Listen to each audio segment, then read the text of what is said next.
Okay guys, here we go, and welcome to the next tutorial, the final animation. This is the final tutorial of my series, and yeah, so let's get going. Okay, so I added a nice little camera in there, and just positioned it according to the kind of the thing there. So now if you go into camera view, the stairs there. So now if you go into camera view, you have a nice thing selected, and and also I use Shift F, which is the fly mode, to use like to position it. That's a very major step. So I used like Shift F, and then just as in a game, you would move ahead, front, sideways. You can do that. WASD. So WASD, if you ever played like games on keyboard on like PC, WASD, and so first like Shift F and then WASD to just move around and stuff like that. So there you go. If you're wondering what is this, if you saw my movie, there are things like following down there.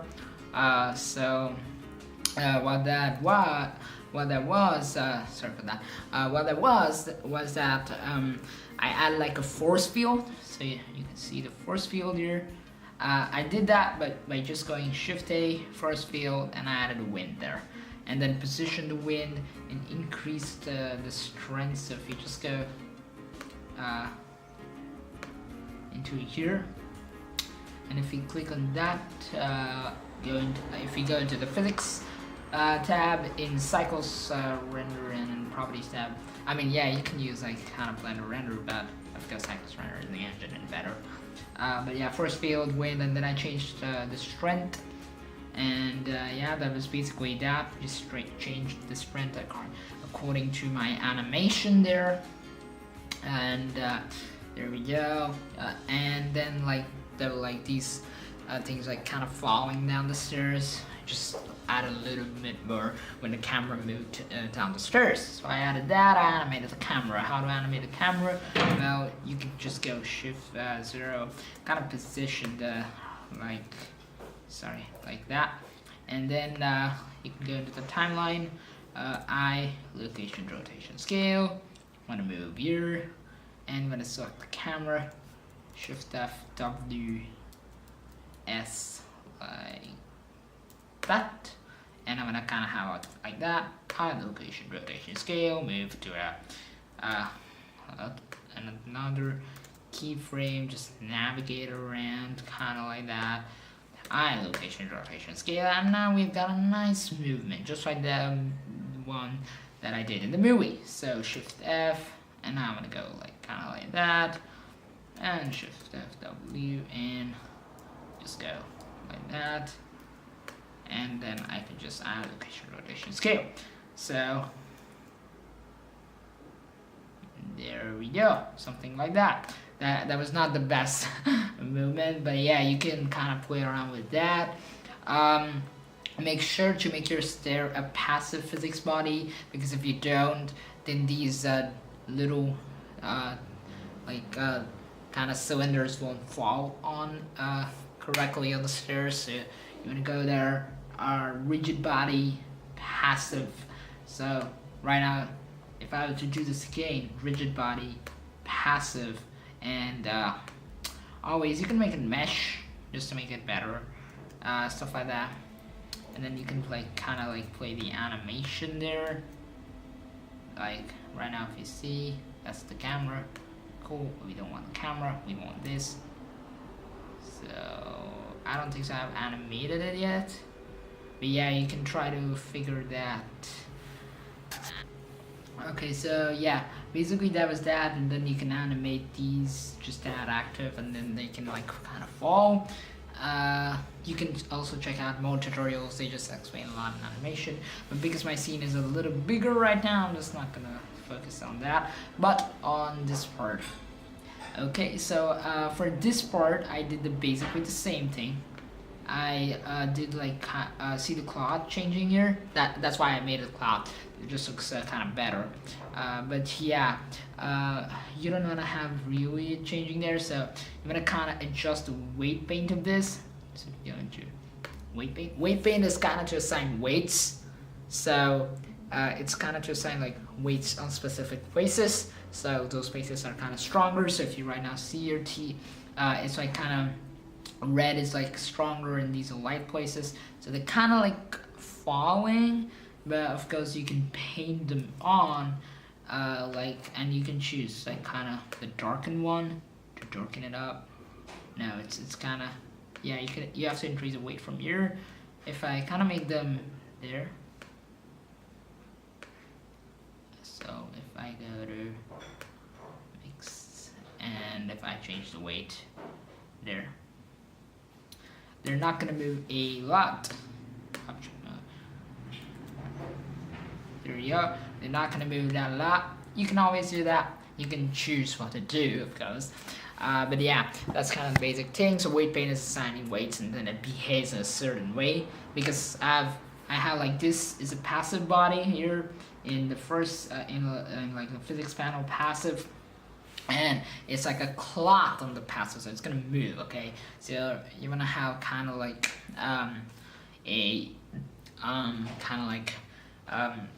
assigning weights. Otherwise, the cloth is gonna like kind of fall on there, and it's just gonna wrap in a weird manner. But yeah, you can do that. Honey loops or like serials. I just added animation. Each single one of them is, you know, kind of active body there. For the box also, I think so. I also animated the box. Yeah, there you go. So I also animated the box, but the box didn't need to be physics field. I mean, no, we don't want it to collide. We don't want it to kinda the honey loops to fall in the box. So no, we're not doing anything with it. So that's just normal. I kinda animated it with like kinda. So I changed the keyframe here. I rotated, location, rotation, scale, moved it down, location, rotation, scale, and this kind of like added some deeply as in real life. You won't go like, you'll do like that. I mean, yeah, you can go like that, but just to make a real realistic, not kind of shuffling motion to that. And then of course at the last I put it down on the table. Okay, but yeah, there you go. But if you see my movie in the end, it's going too far the camera, and I kind of realized that at the end. So it's like that far, here, that far. Yeah, no one is gonna see that motion if you go that far. So I recommend what you do is get a little bit closer, and you can kind of go like that. And so when it go, so I added like my camera motion here, and then so when this is falling, as you see, it's like the camera is like zooming out too quick. Okay, so you can add like a keyframe here. If I can just do like location, rotation, scale, and then I can add that kind of like that. Location, rotation, scale, and then what I can do is I can render the first these. So when the first scene is like coming to a reasonable position here, and then the animation ends of the honey loops, and then I can set a keyframe when it goes fully back, and then render it out. If you don't know what I mean like going into the dope sheet, deleting the last keyframe here that I had, and rendering out just this. I have to also delete this one. I hope you kind of get the idea of what I'm saying here. Go to timeline. Yeah. So render out this scene. So this scene, it's still going like kind of fast. Of course, you can edit in the dope sheet. You can kind of make it go slower by just kind of moving them on that side, and then of course it will go slower. Okay, and yeah, you can do that kind of, but like you can kind of like that, and then render out this scene so it's not going too far. As you see, it's not gonna go too far, just going there, and then of course you can slow it down by moving the keyframes away, and then you can, once you have done that, you can go into the dope sheet, A to select everything, delete all the keyframes, go into the timeline, and Shift S, just to go much faster on the back. I'm just gonna enable. Yeah, there we go. So, and then you can have a much better view there. Set a keyframe about here, maybe, I don't know. And there you go. And then you can just render out that view, and you can have the last keyframe of the last render view and move from there to here. I kind of deleted that, but of course you can do that. You kind of get what I'm saying. So insert, you're just rendering the first scene where it's kind of close, and then you're gonna stop, and then that's your first scene, and then you're rendering the backwards zooming scene. So that's just like a better one.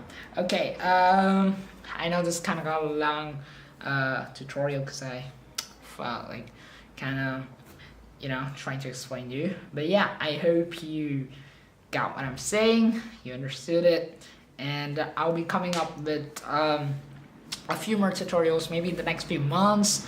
But I hope you liked this series, and yeah, so subscribe, like, and share, please, guys, because I'm just new to this. You know, I want to get really pumped up on YouTube, and I'm gonna go ahead and experiment, share my passion with you. So really, I am depending on the spirit of you guys, of course. But remember this, I'm not doing only for like likes and views. No, I'm doing this because I want to share my world. I want to let you guys know how I do the things and stuff like that, and I want you to learn from me. I mean, yeah, and also I hope that I learn from you, right? So yeah, that's great. I'll be uploading some filmmaking, some like kind of films and stuff like that. And I already uploaded a film called Instinct. I hope you like that. That was my first project film in my school. And yeah, and I'll be coming out with a lot of stuff like B-roll films and stuff like that, just to kind of make like cool videos. Yeah, and that's just like an overview of what I'll be doing in YouTube in the next few months. Also, I'll be uploading some plane spotting videos. Yeah, so I hope you like that, and I'll see you next time. Goodbye. Let's get this rolling. Oof. Let's go, guys.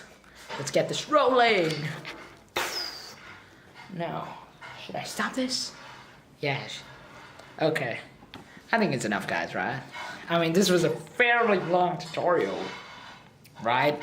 And anyways, this was on Blender and not, you know, having fun. So we'll have fun next video. We'll have fun, okay? So don't worry, okay? Okay, I'll see you next time.